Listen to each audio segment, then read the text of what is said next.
करे आत्मा मेरी तुझ पे ओ कान्हा, बलि बलि जाऊं सांझ सवेरे तेरे गुण गाऊं। राधे राधे दर्शकों, श्री भगवानुवाच कुतस्त्वा कश्मलमिदं विस्मय समुपस्थितम् अनार्यजष्टुम म स्वर्ग यम कीर्तिकरम अर्जुन। श्री भगवान ने कहा, हे अर्जुन, तुम्हारे मन में यह कलमश आया कैसे? यह उस मनुष्य के लिए तनिक भी अनुकूल नहीं है जो जीवन के मूल्य को जानता हो। इससे उच्च लोक को नहीं अपितु अपयश की प्राप्ति होती है। तात्पर्य, श्री कृष्ण तथा भगवान अभिन्न है, इसलिए श्री कृष्ण को संपूर्ण गीता में भगवान ही कहा गया है। भगवान परम सत्य की पराकाष्ठा है। परम सत्य का बोध ज्ञान की 3 अवस्थाओं में होता है: ब्रह्म या निर्विशेष सर्वव्यापी चेतना, परमात्मा या भगवान का अंतर्यामी रूप जो समस्त जीवों के हृदय में है, तथा भगवान या श्री भगवान कृष्ण। श्रीमद् भागवत में 1.2.11 परम सत्य की यह धारणा इस प्रकार बताई गई है: वदंती तत्व तद्विदस्तत्वम यज्ञ ज्ञानमद्वयम ब्रह्मेति परमात्मेति भवनानिति शब्दते। परम सत्य का ज्ञाता परम सत्य का अनुभव ज्ञान की 3 अवस्थाओं में करता है, और ये सब अवस्थाएं एक रूप है। ये ब्रह्म, परमात्मा तथा भगवान के रूप में व्यक्त की जाती है। इन 3 दिव्य पक्षों को सूर्य के दृष्टांत द्वारा समझाया जा सकता है, क्योंकि उसके भी 3 भिन्न भिन्न पक्ष होते हैं, यथा धूप, सूर्य की सतह तथा सूर्यलोक स्वयं। जो सूर्य के प्रकाश का अध्ययन करता है वह नौसिखिया है। जो सूर्य की सतह को समझता है वह कुछ आगे बढ़ा हुआ होता है, और जो सूर्य लोक में प्रवेश कर सकता है वह उच्चतम ज्ञानी है। जो नौसिखिया सूर्य प्रकाश, उसकी विश्व व्याप्ति तथा उसकी निर्विशेष प्रकृति के अखंड तेज के ज्ञान से ही तुष्ट हो जाता है, वह उस व्यक्ति के समान है जो परम सत्य के ब्रह्म रूप को ही समझ सकता है। जो व्यक्ति कुछ अधिक जानकार है वह सूर्य के गोले के विषय में जान सकता है, जिसकी तुलना परम सत्य के परमात्मा स्वरूप से की जाती है। जो व्यक्ति सूर्यलोक के अंतर में प्रवेश कर सकता है, उसकी तुलना उससे की जाती है जो परम सत्य के साक्षात रूप की अनुभूति प्राप्त करता है। अतः जिन भक्तों ने परम सत्य के भगवान स्वरूप का साक्षात्कार किया है वह सर्वोच्च अध्यात्मवादी है। यद्यपि परम सत्य के अध्ययन में रत सारे विद्यार्थी एक ही विषय के अध्ययन में लगे हुए हैं।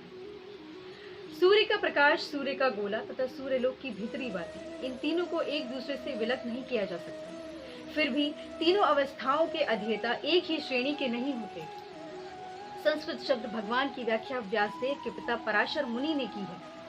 समस्त धन, शक्ति, यश, सौंदर्य, ज्ञान तथा त्याग से युक्त परम पुरुष भगवान कहलाता है। ऐसे अनेक व्यक्ति हैं जो अत्यंत धनी हैं, अत्यंत शक्तिमान हैं, अत्यंत सुंदर हैं और अत्यंत विख्यात, विद्वान तथा विरक्त भी हैं।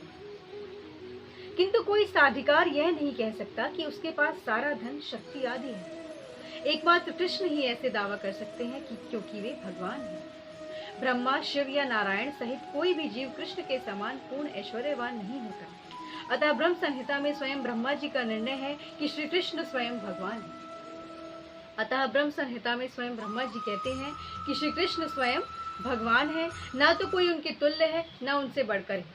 वे आदि स्वामी या भगवान हैं, गोविंद रूप में जाने जाते हैं और समस्त कारणों के परम कारण हैं। ईश्वरः परमः कृष्णः सच्चिदानंद विग्रहः अनादिरादि गोविंदा सर्व कारण कारणम। ब्रह्म संहिता का श्लोक। ऐसे अनेक पुरुष हैं जो भगवान के गुणों से युक्त हैं, किंतु कृष्ण परम है, क्योंकि उनसे बढ़कर कोई नहीं है। वे परम पुरुष है और उनका शरीर सच्चिदानंदमय है। वे आदि भगवान गोविंद हैं और समस्त कारणों के कारण हैं। 5.1 श्लोक फ्रॉम ब्रह्म संहिता। भागवत में भी भगवान के नाना अवतारों की सूची है, किंतु कृष्ण को आदि भगवान बताया गया है, जिनसे अनेकानेक अवतार तथा ईश्वर विस्तार करते हैं।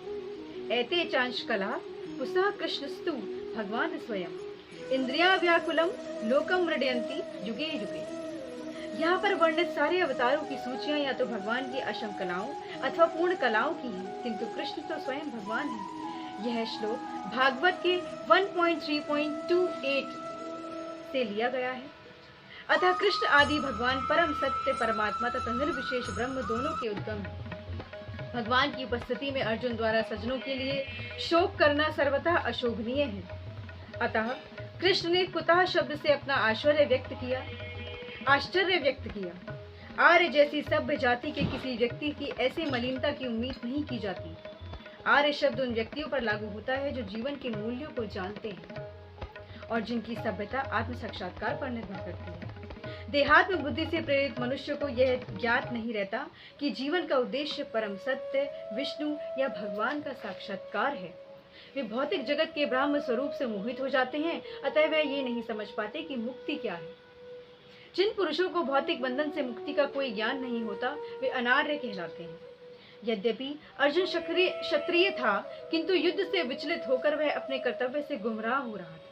उसकी यह कायरता अनार्यों के लिए ही शोभा देने वाली हो सकती है।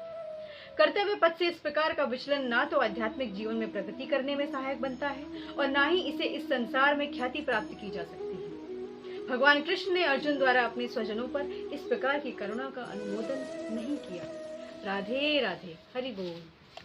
झरनों में, गाँव में, झील